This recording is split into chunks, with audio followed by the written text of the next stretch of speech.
सिर्फ दारू दारू दारू, सत्ता पक्ष दारू, विपक्ष दारू। टेस्ट करा लेना विपक्ष अपने सबसे पहले नेताओं का दारू पिए है कि नहीं, 1 महीने के अंदर। पहले ही मैंने कह दिया कि लगभग जनप्रतिनिधि 60%, 70% दारू और स्मैक ड्रग्स लेते हैं। अब जांच कराइए तो सबसे पहले विधायक पालिका को और कार्यपालिका को करवाइए कि ना दारू यहां पिएंगे ना दारू बाहर पिएंगे। नमस्कार, देख रहे हैं झकास भारत और मैं रविकांत। पप्पू यादव अभी प्रेस कॉन्फ्रेंस कर रहे थे, उसमें तमाम जो अधिकारी पदाधिकारी, तमाम जो सत्ता पक्ष और विपक्ष के नेता हैं उन पर जोरदार हमला बोले हैं। सुनेंगे इस तमाम वीडियो में कि वो क्या कुछ कह रहे हैं। लगातार प्रेस कॉन्फ्रेंस करके शराब माफियाओं को लेकर और जो पत्रकारों की हत्याओं को लेकर है वो आवाज़ उठा रहे हैं। ये तमाम अभी इनका प्रेस कॉन्फ्रेंस सुनेंगे, तमाम बातें इस वीडियो में। चाहता हूं 3 सालों से उस बच्ची का संबंध जो भी हो, महिलाएं बेटी होती है बहन होती है, मेरे लिए बहन और बेटी की तरह है। मैं उसके तरह प्रतिक्रिया नहीं दे सकता। जो संस्कार विपक्ष के घर ने दिया है, किसी को गाली दिलवा देना, किसी को, वो काम मैं नहीं करूंगा। मैं उनके न्याय के लिए लड़ूंगा।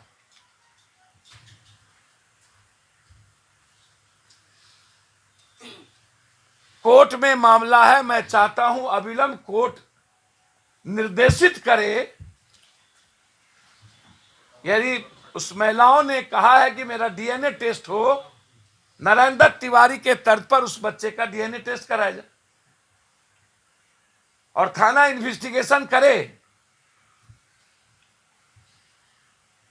कि गुलाब यादव जी के साथ जो बड़ा गैंग है राजद का, परिवार का, कौन कौन आईएएस और उनके साथ इन्वॉल्व हैं इस बलात्कार केस में और अन्य बलात्कार केस में।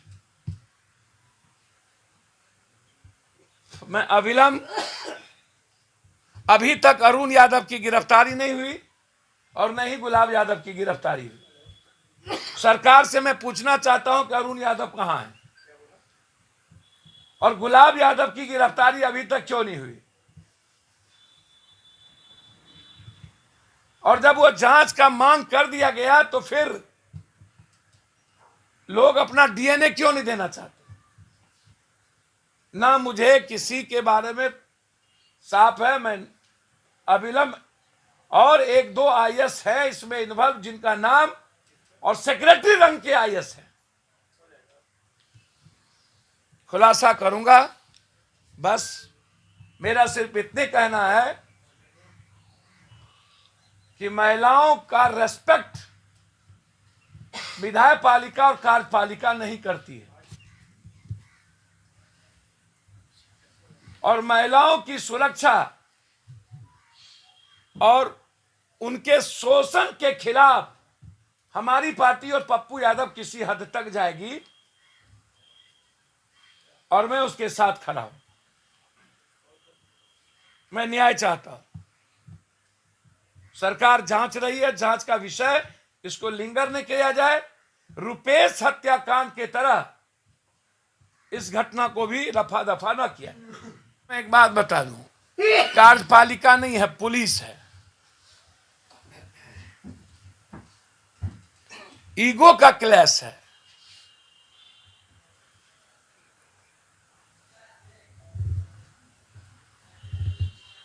एक दूसरे व्यवस्थाओं का रेस्पेक्ट तो हम लोग को करना ही होगा, चाहे विधायक पालिका, कार्यपालिका, न्यायपालिका, एक दूसरे का रेस्पेक्ट हमें करना होगा।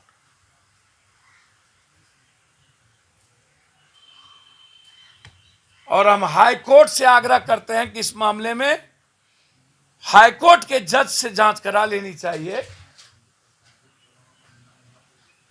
ताकि कोई दोषी बचे नहीं, कोई निर्दोष फंसे नहीं। एक आग्रह और करेंगे कि बुद्धिनाथ झा के मामले में अभी तक वहां की प्रशासन कॉन्फ्लिक्ट को गिरफ्तार नहीं किया है और डर है कि कोई नई घटना ये माफिया ना करा दे। और कुछ? उप मुख्यमंत्री रेणु देवी के जो सिक्योरिटी गार्ड है वो एक महिला के साथ दुष्कर्म करने की कोशिश की है, वो शिक्षिका है। सर, जो मीडिया ट्रायल हुआ दिख गया, जो नहीं हुआ नहीं दिखा। 70-80% जनप्रतिनिधियों का जो सरकारी आवास है वो कोठा बना हुआ है। आरटीआई का खुलासा है, पिछले एक साल में अलग अलग क्षेत्रों के 21 एक्टिविस्ट की हत्या हुई है। एकदम बिल्कुल सही है, और वो सामने नहीं आया है। 85 से 90% जनप्रतिनिधि दारू, स्मैक, ड्रग्स लेते हैं, और 40 से 60% जनप्रतिनिधियों का सरकारी आवास कोठा बना रहता है, और 70% कार्यपालिकाओं का आचरण महिलाओं के प्रति संदिग्ध है। और महिलाएं, पुलिस और कर्मचारी अपने सीनियर से सुरक्षित नहीं है। उनको सरकार कठोर निगरानी इस पे रखती, क्योंकि वो मेरी मां की तरह है, मेरी बहन और मेरी बेटी की तरह है। एमपी साहब, बुद्धिनाथ झा के मामले में जो एफआईआर में नाम जिन नर्सिंग होम का था, उन लोगों को गिरफ्तार पुलिस कहीं कुछ छूट दे रही है। फर्जी नर्सिंग होम, फर्जी डॉक्टर, नर्सिंग होम नहीं, फर्जी नर्सिंग। सब में लेकिन जो एफआईआर में नाम है, मैंने कहा लगातार पत्रकारों की हत्या, 11 लोग की उसमें इन्वॉल्व है, और कुछ दबंग जनप्रतिनिधि इन्वॉल्व है मरवाने में, जिसके थ्रू मरवाया गया। प्रशासन कुछ नहीं कर रही है, पुलिस। भैया, मैंने आपको पहले कहा कि इसको बड़े लेवल पर पैसे दिए गए हैं रफा दफा करने। आप किस ढंग से पत्रकार लगातार 3 बार मैं वहां जा चुका हूं। उस परिवार की आर्थिक मदद 50,000 रुपया, और लगातार 2 दिन जाके वहां मैं बैठा हूं, तभी ये मामला डाइवर्ट हुआ है, अन्यथा इसको प्रेम प्रसंग बनाया जा रहा था। नालंदा मॉडल कहा जा रहा है, मधुबनी एसपी डॉक्टर सत्यप्रकाश को नालंदा मॉडल है, इसलिए उन पर कार्रवाई नहीं की जा रही है। जज को पीटने के मामले में भी वो आरोपित है। सर, मैं आपको एक बात बता दूं, मैंने पहले कहा कि मैं कोई इन्वेस्टिगेशन अफसर नहीं हूं, लेकिन मुझको लगता है कि जज का आचरण अपराधियों का नहीं हो सकता। ईगो होना अलग बात है, वो आपराधिक आचरण कभी मेरे जज का नहीं हुआ इस हिंदुस्तान में। पुलिस का एक्ट ही अपराधी की तरह होता है, लेकिन फिर भी मैं हाईकोर्ट के सीनियर जज से जांच की मांग करता हूं। बिना महिला पुलिस के दुल्हन के कमरे में मैंने कह दिया पहले ही, शराब पर उस पर बहुत क्लियर कहा हूं कि जो शराब लाते हैं उसकी सूचना नहीं, जो बाहर से ट्रक काटते हैं उसकी सूचना नहीं, जो पहुंचाता है उसकी सूचना नहीं, लेकिन जो पीता है इसकी सूचना पुलिस को मिल जाती है। बारे बार इन्वेस्टिगेशन। इसीलिए मैंने कहा है कि पुलिस का काम है सीआरपीसी और इन्वेस्टिगेशन अफसर की तरह काम करना, और बिहार की 15 करोड़ जनता की सुरक्षा, ना कि एमबीआई, ना कि बालू, ना का जमीन, ना का दारू, ना डीटीओ, ना एक्साइज, ना ट्रैफिक, सारे कामों में पुलिस इन्वॉल्व है यहां की। ये किस रूल के तहत? दुनिया का सबसे भ्रष्टतम व्यवस्था पुलिस में यहां कर दी गई है। किस रूल के तहत? हमारी पुलिस को सिर्फ सीआरपीसी और इन्वेस्टिगेशन अफसर की तरह सुरक्षा के लिए काम क्यों नहीं करने दिया जाता? पूरे देश और दुनिया में ऐसा आपको कहीं नहीं मिलेगा कि पुलिस सब चीजों में इन्वॉल्व हो और वसूली करके इन नेताओं को दे। पुलिस का दोष नहीं है, सिस्टम चलाने वाले का दोष है। हम जैसा आचरण करेंगे वैसा होंगे। सिर्फ दारू दारू दारू, सत्ता पक्ष दारू, विपक्ष दारू।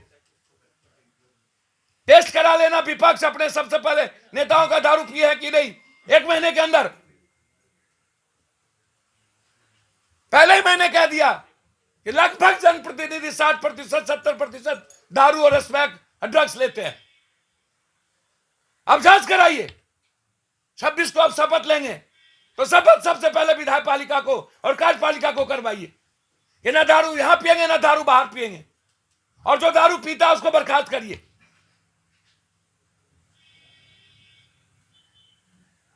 और क्लियर मैंने कहा कि चुनाव एक्ट को बदलिए।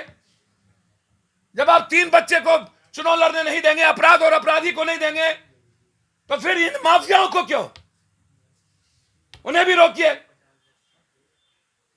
और जो बलात्कार केस में इन्वॉल्व हो और जो नशा में इन्वॉल्व हो उसको चुनाव प्रक्रिया से दूर रखा जाए। यह सबसे बड़ा खतरा है इंसानियत के लिए। बहुत क्लियर है। होगी करोड़ों अरबों की इनके पास संपत्ति होगी,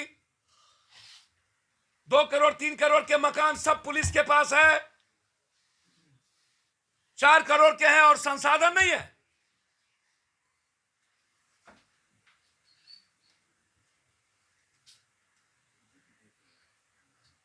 सब कुछ है, बस ये सिर्फ इनका एक ही काम बच गया है, पैसा कमाना और पैसा पहुंचाना। और इसके लिए अपराध और माफियाओं को ये खुला छूट दे दिया है, तुम कुछ भी करो, मुझको पैसा चाहिए, कुछ भी।